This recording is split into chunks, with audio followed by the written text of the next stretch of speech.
Bonjour à tous et bienvenue dans mes petits papiers. Je suis Judith, je suis démonstratrice Stampin' Up dans le nord de la France et le projet de carte simple et rapide que nous allons réaliser aujourd'hui, ce sera la copine de celle-ci avec des papiers différents et une illustration différente, mais le principe sera le même. Allez, c'est parti, on se lance tout de suite dans cette carte.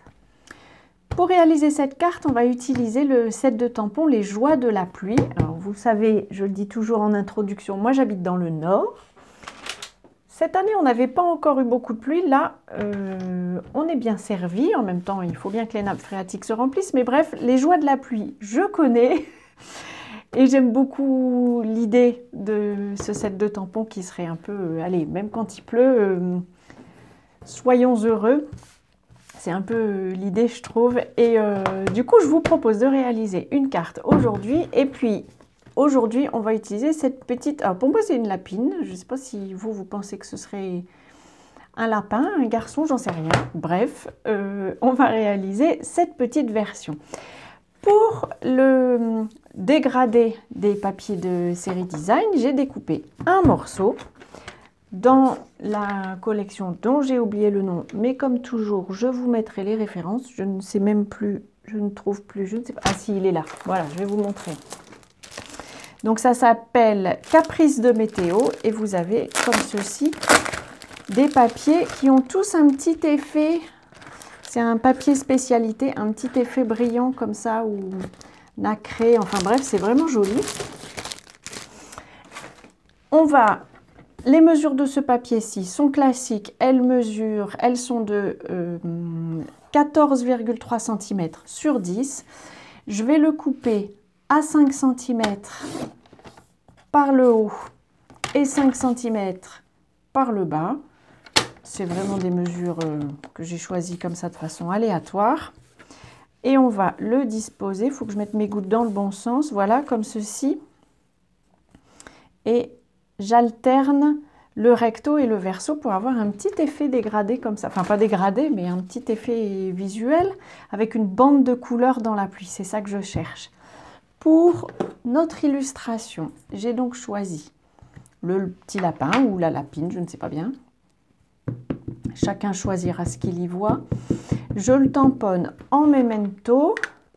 Une fois n'est pas coutume, vous savez que d'habitude j'aime bien tamponner en gris, mais là je vais tamponner en memento. Hop, pour suivre les règles de l'art, pourrait-on dire. Et puis, je vais la colorier avec mes Stampin' Blends. Alors, vous savez que le coloriage avec les blends,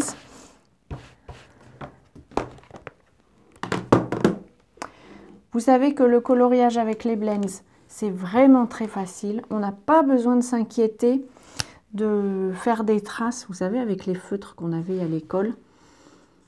Il y avait toute une technique, je me souviens, il fallait toujours donner son coup de feutre dans le même sens. Là, ça n'a aucune importance. Ce sont des feutres à alcool, donc l'alcool, si on peut comparer ou imager ça de cette manière, l'alcool va un petit peu voyager dans le papier. Donc justement pour ça, pour faciliter, on peut colorier généreusement et puis éventuellement passer 2 fois pour que le papier soit bien imbibé d'alcool. Mais au-delà de ça, on n'a pas besoin de se casser la tête un peu plus. Déjà là, je trouve que on a une couleur bien vibrante, pourrait-on dire. J'essaye juste avec le même, c'est la même couleur, c'est Narcisse Délice, mais en foncé. J'essaye juste de passer aux endroits où je pense qu'il pourrait y avoir de l'ombre. Donc notamment sous le bras, ici sur le côté.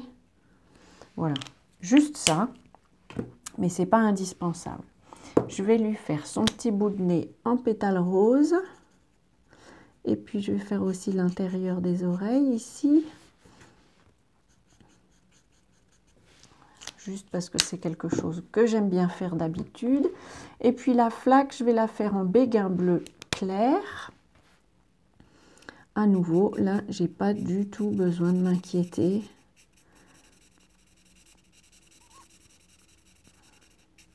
Je colorie comme ça me vient. Moi, j'aime bien utiliser la pointe fine, mais vous avez aussi une pointe en pinceau.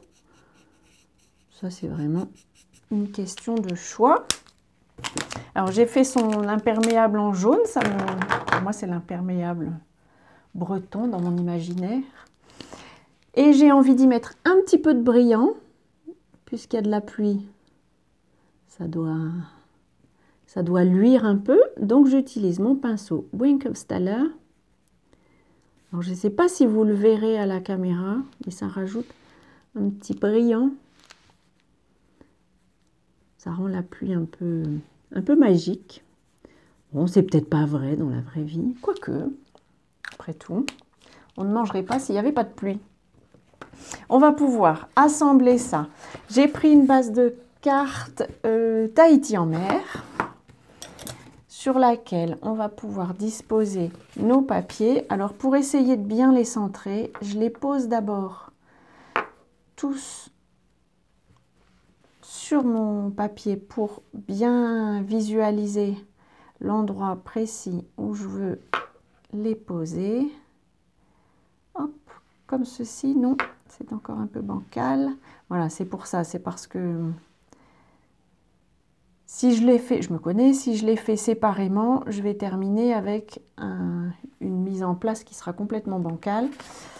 Je maintiens ces deux papiers en place. Bon, là, il faudrait une troisième main, mais on va y arriver. On a plein de doigts. Et puisque j'ai maintenu cela en place, je peux juste coller celui-ci en l'appuyant sur les autres papiers. Les suivants devraient être un peu plus simples, puisque maintenant on en a un qui est fixé. Celui-ci, je le colle pile au bord du premier. Et le dernier, c'est la même histoire. Voilà. Comme ceci. Et donc, je ne sais pas si vous allez le voir à la caméra, mais on a un petit effet avec les gouttes. Je trouve ça joli comme tout. On va pouvoir, mon Dieu, j'ai failli oublier de mettre un souhait. Comme souhait, j'ai choisi Dansons sous la pluie. Je vais le tamponner aussi en memento. C'est un peu, voilà, pour moi, c'est un peu un souhait de motivation. Hop, Dansons sous la pluie. Je vais le coller sur un matage que lui, j'ai choisi en béguin bleu pour changer un peu. Je vais peut-être le regretter, qui sait, mais pour moi, ça rappelait la couleur de la flaque. Et puis, je vais le poser sur mon prototype. Je l'avais collé directement. Là, j'ai envie d'essayer avec des mousses. Je vais en mettre une au milieu pour éviter que ça s'effondre. Hop. Les grandes, c'est mes préférées. Je ne sais pas pourquoi, mais c'est celles que j'arrive le mieux à décoller de leur protection. Hop. Et voilà. Un petit Dansons sous la pluie pour se motiver, parce que c'est pas parce que les éléments se retournent contre nous qu'il faut se laisser abattre et être tout triste. Voilà, j'espère que cette petite carte vous aura motivé à faire les vôtres de cartes. Je vous souhaite, avant notre prochaine rencontre, de passer de belles journées créatives et bien entendu, je vous embrasse.